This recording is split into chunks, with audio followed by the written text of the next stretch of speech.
There are places where civilization seems to have forgotten to shine its light. There are stories in the deep valleys of the Appalachian Mountains that sheriffs would rather not have to deal with. These stories never make it to court. In a remote part of Kentucky, a family built their own kingdom of shadows among the twisted trees and icy streams. In this kingdom, the rules of human nature didn't seem to apply. Nathaniel came from the lowlands of Virginia to that mountainous area in 1902. He had a piercing gaze and broad shoulders, and he was known for settling arguments with his fists before they even started. He brought Ruth, an 18-year-old woman, with him and said she was his wife. No one knew for sure where the marriage had been registered, but they chose a remote property surrounded by cliffs that could only be reached by a narrow trail that wound its way between rocks covered in moss. There, out of sight of any authority, they started to build what can only be called their own land. The property got bigger, but not in size. It got more secrets. Nathaniel cut wood and sold it in towns nearby, but he always came back before dark. People didn't see Ruth very often. People who lived miles away from the nearest neighbors said they heard screams that echoed through the valley on nights when there was no moon. These screams could have come from wild animals, or they might not have. No one was brave enough to look into it. Nathaniel's reputation as a violent man spread quickly, and those who dared to question his methods never came back to tell the rest of the story. Ruth's eyes were blank, as if something inside her had died long before she got to those mountains. She spoke in one-syllable words and kept her head down when she went to town to get supplies. The church women tried to get close to her by offering to be friends and talk about recipes or harvests. She always said no with a shake of her head. There was something about the way her eyes searched the horizon, as if she was looking for a way out that didn't exist. It was as if she knew that those mountains were both her prison and her hiding place. Over the years, the family tree grew. No one knew for sure how many people lived on that land. Some people said there were 6.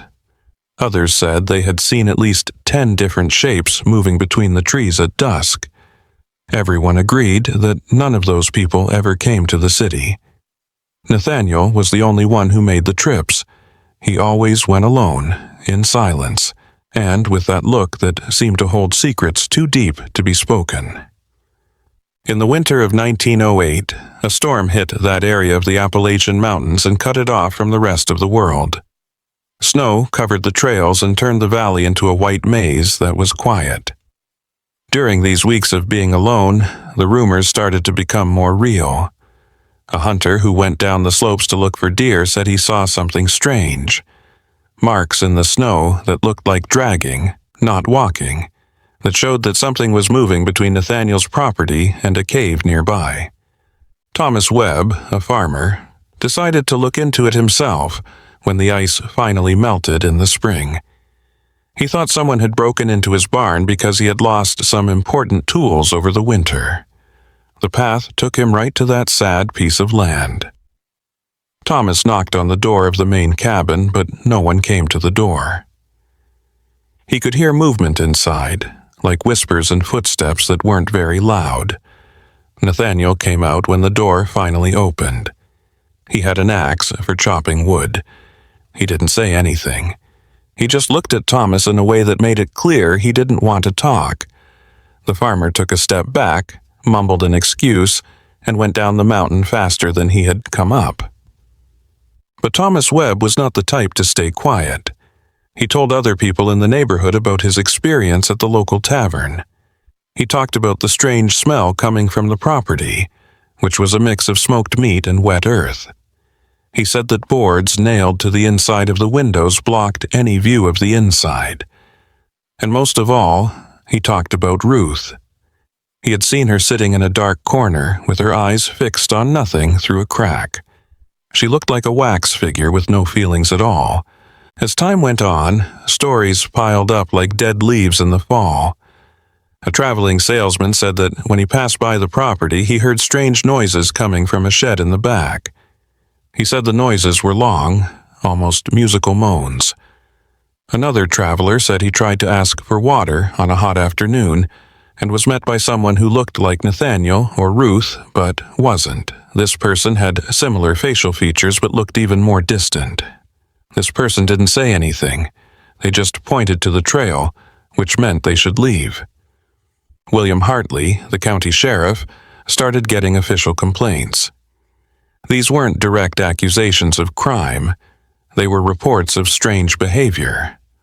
Hartley was known for staying out of fights that didn't need to happen, especially in remote areas where his authority didn't mean much in practice. He said he would look into it, but nothing happened for weeks. Some people say he was scared. Some people thought that he and Nathaniel had an unspoken agreement that some parts of the mountains had their own rules. Ruth was still the biggest mystery. She came to town alone once in a while, which was something that had never happened before. She bought a lot of salt, fabric, and thread. The shop owner tried to start a conversation by asking how things were going in the mountains. Ruth smiled, but it was a fake smile that didn't mean anything. Then, before she left, she said something that woman would never forget. She said that the mountains keep what is theirs, and that some debts can only be paid with silence. She turned around and walked down the dusty road, carrying her packages as if they were the weight of whole worlds. When 1911 came, things changed a little in that remote part of Kentucky. Railroads started to cut through the mountains, which opened up a whole new way for people to connect with the outside world. But progress didn't touch Nathaniel's land, which was like an island lost in time. There were trains whistling in the distance, but none of them stopped in that valley that time forgot. It was like the train knew there were places it shouldn't go. Josiah McKenna was a traveling preacher who wanted to bring the holy word to the most remote parts of the Appalachians. He had heard stories about that family that lived alone and thought they could help him find spiritual redemption. Josiah thought that no soul was too far gone to be saved, and that even in the darkest places there was room for light. He climbed the trail one September afternoon with nothing but his Bible and a strong will. Nathaniel was working on a fence when he got to the property. The man stopped what he was doing and looked at the preacher with careful interest. Josiah tried to start a conversation by talking about faith and community. Nathaniel just listened and chewed on a piece of tobacco, showing no real interest. At that point, Ruth showed up at the door to the cabin. Someone had seen her in broad daylight for the first time in years. The way her face looked didn't match her age. It looked like she had lived for decades in just a few years. As he looked at her, Josiah felt a tightness in his chest, as if he were facing something very wrong, but couldn't put his finger on what it was. The preacher left that day, promising to come back with food and help.